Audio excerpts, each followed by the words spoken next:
What about Mr. Bean now? Have you drawn a line under him? No more Mr. Bean? I doubt that he will reappear, but you never know. You must never. The people have spoken. People have spoken. Yeah, quite.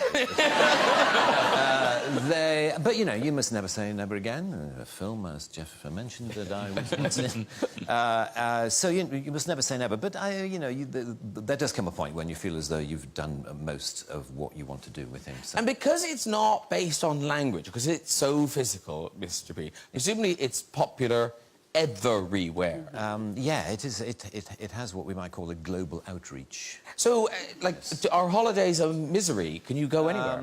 Well, yeah, I can't go to many places where you're not recognised. And it's the thing I find most tricky is when people don't recognise you particularly, but half recognise you. You know, it's that strange thing where they go. And of course that means they stare. They stare a lot, and they just look. You're sort of feeling, I wish that person wouldn't stare at me. So, I'd rather just, hold up a flag saying yes, yes, it's me. A few years ago, there was I was in a Land Rover parts department near Peterborough, the kind of place you find me on most Saturdays. And we're waiting for car parts. And car parts, guys hang around a lot because, to get a part, the guy has to go half a mile to the back of the warehouse and then come back again, and he brings it back. And he says, this is a left-hand one. Oh, you wanted a right-hand one. Sorry, I'll go. And back he goes, and it takes forever. Anyway, I was standing around with a group of guys, and I could see this guy doing that. And he came up to me after a while, and he said, "Excuse me, has anyone ever told you that you're the absolute spitting image of that Mr. Bean?" And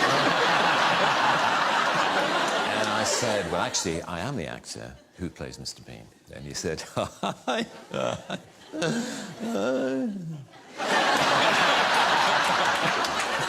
"I bet you wish you were." And there followed this bizarre conversation in which the more I tried to claim that I was the person whom he thought I merely resembled, the less he believed me. But what was funny was how close he thought I was to he said, "The resemblance is uncanny." Have you ever thought of doing any, look-alike work, like, Stag Nights and Hen Nights? You can go along as Mr. Bean. And I said, "No," and he said, "because you can make an absolute fortune."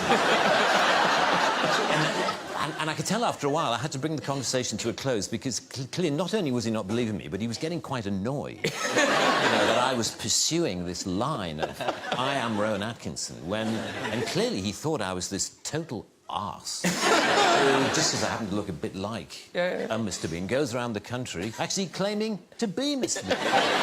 What a twat.